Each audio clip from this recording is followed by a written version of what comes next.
할렐루야! 아멘! 지난주 이 할렐루야를 외치지 않았더니 뭔가 조금 허전했던 것 같습니다. 여러분 한 주간 어떠하셨습니까? 여러분들의 한 주간의 삶 가운데 하나님의 놀라운 은혜와 사랑이 여전히 고백되어지셨는지요? 여러분 지난 2주 전에 또 이야기를 기억하시는지요? 선거날 내가 뭘 먹었는지도 잘 기억나지 않은데 2주 전에 말씀까지 기억하기란 정말 쉽지 않은 일 같습니다. 제가 살짝 힌트를 드리자면 사도행전 2장의 이야기, 오순절 마가의 다락방 이야기를 계속해서 이어갔습니다. 그들이요 부활하신 예수님을 만나고요, 이제 예수님이 승천하시기 전까지 하나님의 말씀을 또 배우고 또 배웁니다.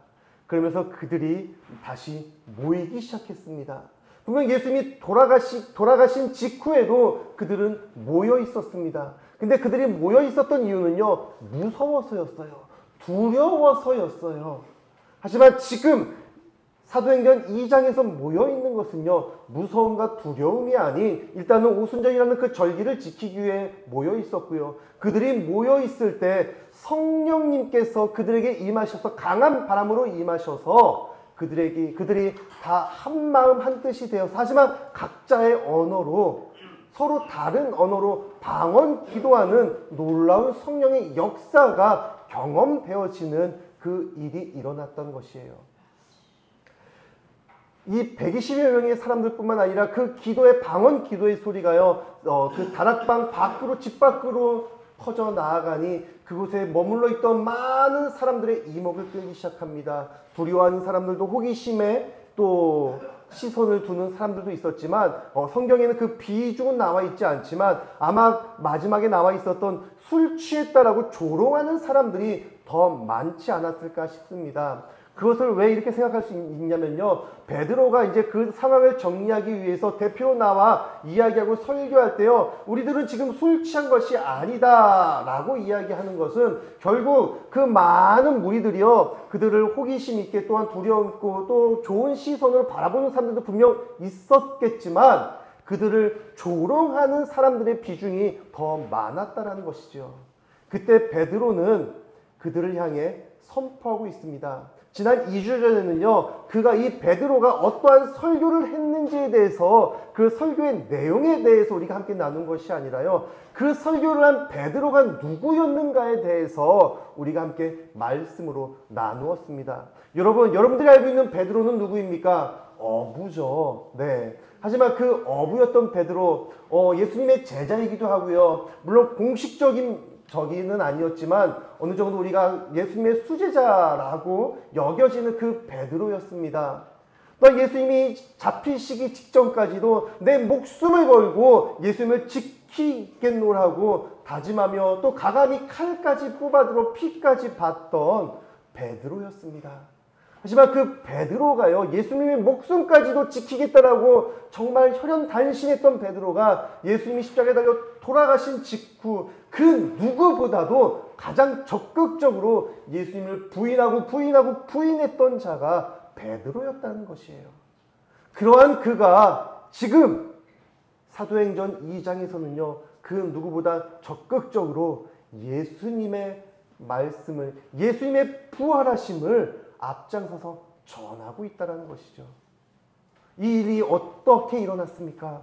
바로 베드로가 예수님을 만남을 통하여서 베드로가 변했습니다. 물론 베드로는요, 아니 그곳에 있는 많은 사람들은요, 예수님을 만났었죠. 이미 3년 전에 예수님과 함께 동행하며 동거동락하며 예수님과 3년의 세월을 함께 보냈지만 이 만남은요, 인간적인 사람 간의 만남에 그쳤습니다. 하지만 죽음에서 부활하신 예수님을 만났을 때 흔히 이야기하는 인격적으로 예수님을 만났게 된 것이에요. 예수님이 누구이신가가 깨달아졌습니다. 그리고 예수님이 전하시는 하나님의 말씀, 정말 듣도 보도 못한 처음 들었던 말씀이 아니라 이미 오래전부터 구약 성경을 통하여서 또한 예수님께서 그들과 함께 하실 때 계속해서 말씀하셨던 그 하나님의 말씀이 다시 새롭게 깨달아지고 있었습니다. 그러한 하나님의 말씀이 내 삶에 들어와 내 삶을 변화시켜 나아가는 그 예수를 만나 변화된 베드로에 대해서 이야기를 나누었다면, 오늘은요 이제 그 베드로가 어떠한 말씀을, 어떠한 설교를 했는지에 대해서 우리가 함께 말씀을 나누어 보고자 합니다. 먼저 베드로는요 이 사항들을 정리하기 위해서 자신들이 술 취한 자들이라고 조롱받는 것들을, 그 오해를 풀기 위해서 또 그 앞에 나아가서 이야기하는데요. 그때 베드로는 단순히 자신의 그 혈기로 그들을 잠재우려 했던 것도 아니었고요. 그의 생각과 그의 가치로 그들에게 좋은 이야기로 그들을 설득시켜 한 것이 아니었습니다. 베드로는 자신의 지식과 경험이 아니라 하나님의 말씀을 전하고 있습니다. 그 하나님의 말씀은 어떤 말씀입니까? 이미 오래전에 그들이 믿고 따르던 그 율법에 나오는 선지자와 다윗 왕을 인용하면서 그 요엘 선지자가 이야기하였던, 예언하였던, 또한 다윗 왕이 고백하였던 그 예수 그리스도에 대해서, 그것이 정말로 허구다, 말도 안 되는 일이다, 예언인 건 알겠는데 언젠가는 이루어질 것이다 라는 그 막연함이 아니라 그 하나님의 말씀이, 하나님의 예언이 지금 이 자리에 실현되어지고 성취되었음을 선포하고 있었습니다. 베드로의 설교는요 자신의 감정에 의해서가 아니라, 자신의 지식에 의해서가 아니라 하나님의 말씀에 빗대어서 하나님의 말씀이 지금 이 시간 우리들을 통하여서 성취되었음을 선포하고 있는 것이에요. 요엘의 이야기, 오늘 본문을 읽지 않았지만 2주 전에 본문을 읽었습니다. 이 복음성가 마지막 날에라는 그 찬양의 가사로 더 친근한 그 성경 구절이 아닐까 싶습니다. 마지막 날에, 네, 요 찬양이요. 네, 갑자기 저기가 자녀들은 예언할 것이요, 청년들은 환상을 보고, 아비들은 꿈을 꾸리라 주의 영임하면. 네, 이 찬양의 가사가요 요엘 선지자가 하나님의 말씀을 예언한 그런 성경 구절이에요. 여러분, 무엇입니까? 자녀들이 예언을 하고요, 젊은이들이요 환상을 보고요, 늙은이들이요, 노인들이요 꿈을 꾼다라는 것이에요. 이게 무슨 의미일까요? 예언을 하고 환상을 보고요, 꿈을 꾼다는 것은요 서로 다른 것을 이야기하는 것이 아닙니다. 같은 것을 이야기하는 것이에요. 무엇이냐면요, 이 특히 구약시대에는요 이 예언과 환상과 꿈을 통하여서 하나님이 임하셨습니다. 지금 그것을 이야기하는 것이에요. 근데 구약시대에는요 이 꿈과 환상과 예언을 통해서 임하실 때는요 굉장히 제한적이었어요. 하나님께서 선택하신 선지자나 특별한 사람에게만 임하는 그런 특별한 경우였습니다. 하지만 지금, 요엘 선지자는 지금은 특별한 선지자, 특별한 사람들을 통하여서 하나님의 말씀이 선포되어지고 예언되어지지만, 언젠가는 말세 마지막 때에는 자녀들이, 젊은이들이, 노인들이 이 모든 것을 행할 것이다 라고 이야기하는 것입니다. 하나님의 말씀을 전하고 있습니다.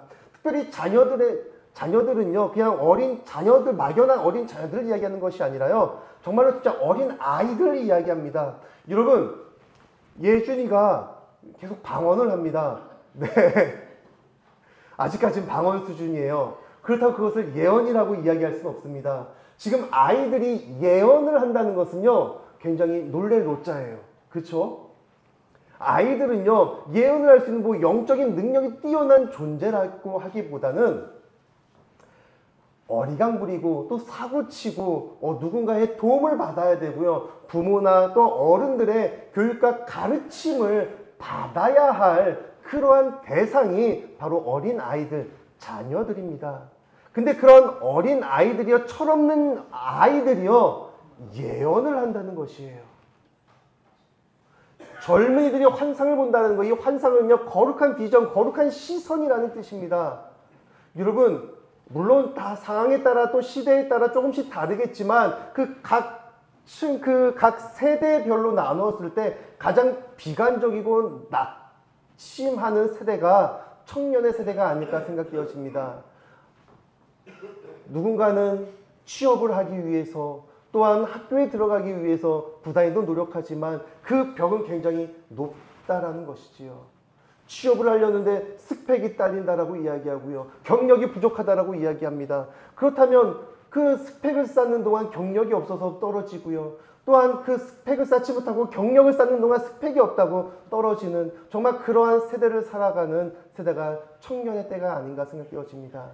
그러니 만족하고 감사보다는 비난과 비판과 또 낙심하는 가장 많은 그 시기가 청년의 때가 아닌가 생각되어집니다. 근데 그러한 청년들이요, 환상, 거룩한 시선으로 이 세상을, 하나님의 삶을 살아간다라는 것이에요. 또한 노인들이 꿈을 꾼다라는 것, 여러분, 꿈, 소망입니다. 물론 굉장히 부정적인 이야기일 수가 될 수도 있지만 대부분 노년의 시절은요, 어떠한 꿈을 갖고 도전하기보다는 이제 좀 안정적이고 안주하며 정말 그 삶을 좀 여유를 갖고 살아가길 원합니다. 좀 죄송한 말씀입니다만 이제 죽을 날이 얼마나 남았다고 내가 그런 무모한 도전을 해 라고 이야기하는 세대가 노인의 세대가 아닐까 싶습니다. 근데 그러한 노인들에게 꿈이 생긴다는 것이에요. 언제요? 성령이 임하실 때. 주 여호와 성령이 임하실 때요, 그런 철부지 없는 자녀들이 예언을 하고요, 정말 낙심하고 비관적인 청년들이 환상을 보고요, 정말로 소망 없이 그냥 이제 하루하루를 살아가는 것이 낙인 노인들이요, 꿈을 갖고 살아가는 그 시절이 바로 성령이 임할 때 찾아온다는 것이에요. 또한 신앙적으로 봤을 땐 꿈과 환상과 예언이 정말로 그 나이의 제한을 받지 아니하고 이제는 누구에게나 다 열려져 있다라는 것입니다. 또한 18절 말씀을 보시면요, 그때 내가 내 영을 나의 남종과 여종들에게 부어주리니 그들이 예언할 것이다 라고 이야기합니다.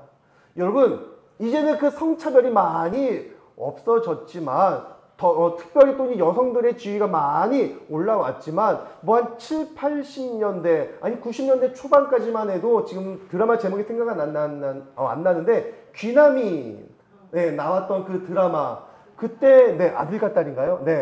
거기서 김희애 씨였나요? 아이고 바로바로 나오네요. 김희애 씨였나요?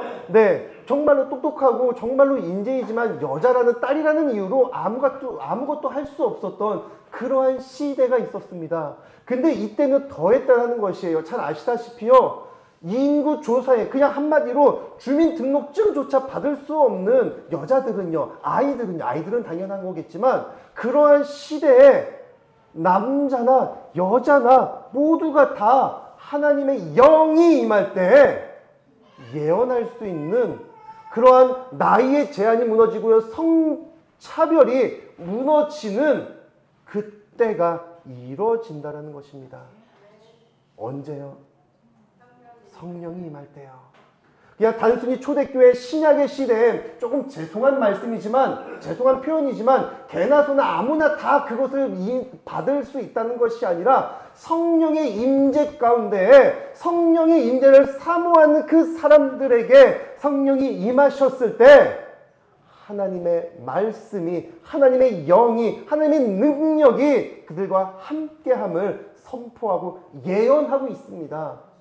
그리고 여기서 이야기하는 예언은요, 단순히 미래의 이야기를 이야기하는 것, 그냥 흔히들 점치듯 점 보러 가는 그 이야기가 아니라요, 단순히 사람의 이야기가 아닌 예언한다라는 것은요, 하나님의 말씀, 하나님의 뜻을 전하는 것, 그것을 바로 예언이라고 표현할 수가 있습니다. 단순히 사람의 시선에서 사람의 기준을 갖고 그냥 미래를 예측하고 운 좋게 맞추고 또 틀리는 그것을 이야기하는 것이 아니라 하나님의 영의 감동이 되어질 때, 성령이 나와 함께 하실 때 인간의 이야기가 아닌 하나님의 말씀을 전하는 자가 되어짐을 선포하고 있는 것이에요. 분명 이 구약의 시대에는요, 그것은요, 굉장히 제한적이었습니다. 하나님의 선택받은 선지자나 특별한 사람들에게만 간혹가다 이루어지는 일이었지만 이제는 그 예언이 요엘 선지자가 이제 마지막 때에는 그 제한이 없어지며 나이와 성별의 제한이 없어지며 모두에게 성령이 임하는 모두에게 하나님의 뜻이 이루어지며 하나님의 말씀이 선포되어지는 그 날이 올 것임을 예언하고 있는 그 요엘 선지자의 말씀을 인용하면서 그 예언이 먼 훗날 이루어질 것이 아니라 지금 이 시간 이루어졌음을 선포하고 있습니다.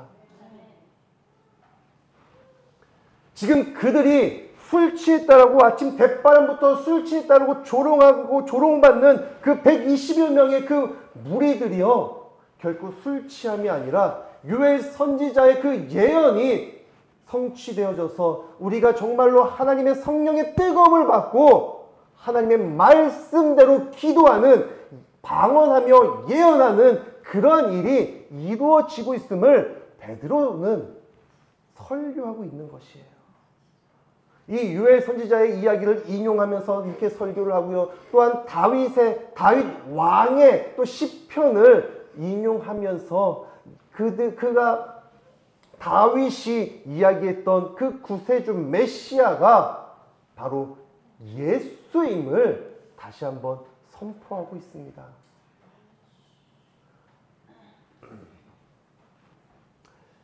여러분, 이 모든 일들이 무엇으로부터 시작되었습니까? 한 사람으로부터 시작되었습니다. 바로 예수 그리스도의 십자가의 사랑에서, 십자가에서 죽음에서 부활하시고 승천하시면서 우리에게 약속하셨던 보혜사 성령님이 우리에게 임하실 때 우리가 그 성령의 임재를 경험하며 예수 그리스도를 인격적으로 만남으로 내 삶이 이전의 육신의 삶, 죄악된 삶에서 돌아서서 하나님의 말씀대로 살아가며 예수님의 사랑으로 성령의 능력으로 변화된 삶을 살아갈 때 베드로 한 사람이 변화되었고요. 또한 그곳에 함께 모여 기도하는 120여 명이 변화되었습니다. 그리고 또 다음 주에 또 말씀을 나누겠지만 베드로의 설교를 듣고 몇 명이 변화되고 몇 명이 세례를 받은 줄 아십니까? 3,000명이 변화되었다는 것이에요. 이 3,000명을 변화시키기 위해 또 잠깐 선거 얘기를 하겠지만 3,000표 중요할까요? 안 중요할까요? 중요하죠. 또 선거를 하는, 또 선거 운동을 하는 모든 사람들은요, 3,000표가 뭡니까? 한 사람의 표를 위해서요, 전국 방방곡곡을 돌아다니고 있다는 것이에요. 지역을, 나이를, 연령을, 직업을 상관하지 아니하고 그 한 사람 한 표를 위해서 열심히 뛰어다니는 그러한 모습들. 근데 한 사람의 설교로 인하여서요 3,000명이 변화되어졌다고요.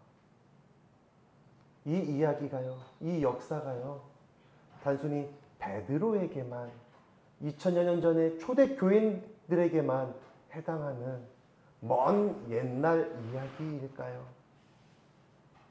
오늘 우리 가산감리교회 이 자리에 앉아 계신 성도 여러분들에게도 동일하게 적용되어지는 하나님의 능력입니다. 우리는 이제 연간 계획에 따라서 이제 7월 첫째 주 맥주 감사 주일을 지키면서 한 영혼, 우리가 품은 영혼을 초청하여 함께 예배를 드리는 길을 기도하러 준비하고 있습니다. 사실 이 일을 위해서는 또 계속해서 또 제가 또 강단에서 전도하십시오, 전도하십시오, 뭐 하십니까, 기도하십시오 계속 강조하고 뭐 할 수도 있지만 일부러는 아니죠. 일단 사도행전을 통하여서 또 함께 강의 설교를 하기 때문에 하지만 또 그거에 대해서 또 초점을 맞춘다면 맞출 수는 있지만 사실 일부러 좀 전도 이야기는 하진 않았습니다. 그렇다고 전도 이야기를 하지 않는다고 전도를 하지 말라는 이야기는 아니죠. 여러분, 진짜 전도는 무엇입니까? 밖에 나아가서 전도지를 나눠주는 것, 물론 그것도 전도라고 이야기할 수 있습니다. 하지만 그렇게 전도지를 나눠주고 전도지를 받아서 교회에 나오는 사람들이 지금 이 시대에 얼마나 될까요?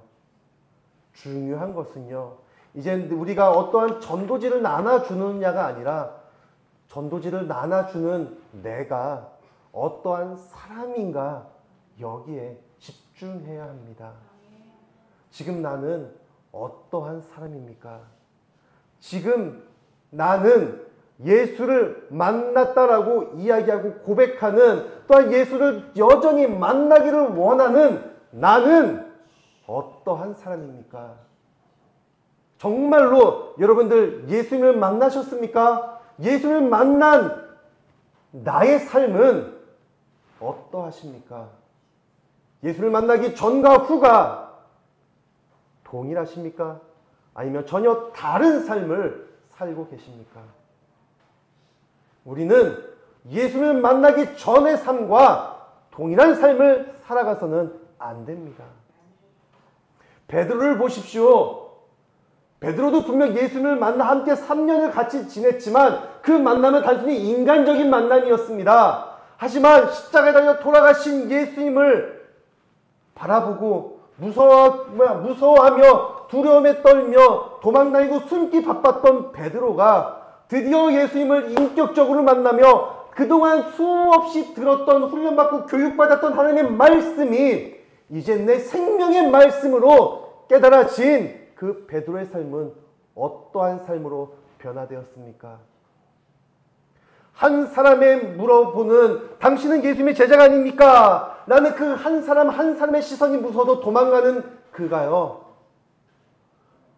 3,000명 이상의 군중이 모여있는 그 앞에 당당하게 서서 예수의 이름을 외치며 예수가 진리이며 부활하심이 사실이고 예수가 하나님의 아들이심을 담대히 선포하는 그리스도인으로 변화되었습니다.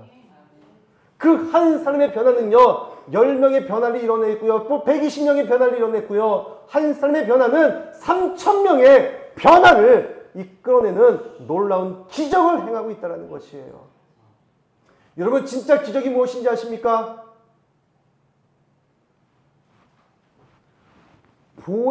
보이지 않는다라고 믿지 않는 것이 아니라 보이지 않더라도 믿는 것이 진짜 기적이고 진짜 믿음이에요. 그 믿음을 소유하시길 바랍니다. 분명 요엘 선지자를 통하여서 또한 베드로는 그 말씀을 인용하면서 하나님의 말씀이 이제는 남녀노소를 제한 두지 아니하고 모두에게 열려 있음을, 모두가 성령의 임재 가운데 하나님의 말씀 복음을 받고 전할 수 있음을 선포하였습니다. 그 역사가 2000년 전 초대교회에서 국한되어지는 것이 아니라 지금 이 시간 우리 가산감리교회에서도 여전히 일어나고 있음을 믿으시길 바랍니다. 전도 물론 중요합니다. 하지만 변화되지 않는 내 삶을 들이밀면서 한 사람이 나온다면 그것이 진짜 전도일까요? 여러분 어떻게 들으실지 모르겠지만 우리가 이제 전도의 축제를 할 때 물론 많은 사람이 나와 이 성전이 가득 차고 넘치면 얼마나 좋을까요? 하지만 우리의 그 예배가 단순한 행사로 그치기를 원하지 않습니다. 단 한 사람이 초청되어져 나오더라도 그 한 사람이 변화되어지는 예배의 자리가 되어지기 원합니다. 지금 여러분들이 품고 계신 한 영혼 다시 한번 떠올리시길 바랍니다. 연초에 적어내지 않으셨던 분들도 상관없습니다. 지금 내 주변, 내 이웃, 내 가족들 중에 아직까지 하나님을, 예수님을 알지 못하는 자가 누구 있을까? 지금 그 사람들을 7월 달에 당장 이 자리로 끌고 나오라는 것이 아니에요. 그 한 사람, 그 한 영혼을 떠올리시길 바랍니다. 그 사람에게 나는 어떠한 사람이었습니까? 나는 진짜로 그리스도인이셨습니까? 성도이셨습니까? 아니면 그저 교회에 다니는 종교인이었습니까?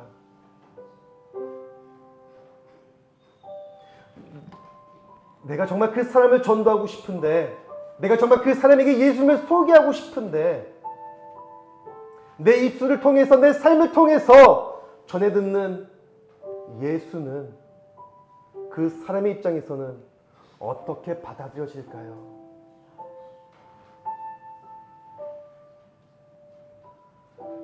하나님은요, 또한 예수님은요, 우리에게 귀한 사명을 주셨습니다. 바로 복음을 전하는 것이에요. 그 복음을 전할 때 가장 먼저 내 삶이 변화되어지기 원합니다. 내 삶이 변화되기 위해선 물론 우리의 부단한 노력도 필요하겠지만 가장 먼저 예수 그리스도를 만나고 십자가가 내 마음에 새겨지며 그 십자가를 통하여서 그 보혈의 능력을 통하여서 내 삶이 변화되는 것입니다. 그 변화된 삶으로 예수님을 증거하실 때 정말로 내 가족이, 우리의 이웃이, 내 가장 가까이 하는 그 한 사람이 예수님을 알고 또한 깨닫고 함께 변화되어서 함께 신앙의 믿음의 기쁨을 누리기 원합니다. 여러분, 나에게 예수 그리스도의 능력이 나타나지 않으면 어떠합니까? 나에게 베드로의 그 담대함이 나타나지 않으면 어떠합니까? 나는 그저 3,000명 중에 한 사람이어도 괜찮습니다. 그 3,000명이 설교를 듣고 변화되었을 때 그것으로 끝나는 것이 아니라 이제 명절 절기를 지키고 다시 그들의 삶의 터전으로 돌아가서 그들은 그 변화된 삶으로 하나님을 전하는 복음의 증거자가 되었습니다.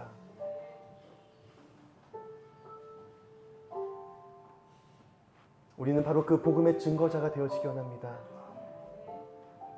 우리 이 시간 그 복음의 증거자가 되기 위해서 정말 나의 열심이 아닌 주님의 일하심 가운데 내 삶의 변화가 나타나며 그 변화로 우리 교회가 더 기쁘게, 더 감사함으로, 더 사랑으로 변화되어지며 우리의 교회의 변화를 통하여서 우리 가산이와 송은이가 또한 이천이 또한 이 시대가, 이 세대가 변화되어지는 귀한 변화의 주인공이 되게 해달라고 우리 함께 찬양하며 또 함께 기도함으로 나아가시겠습니다. 우리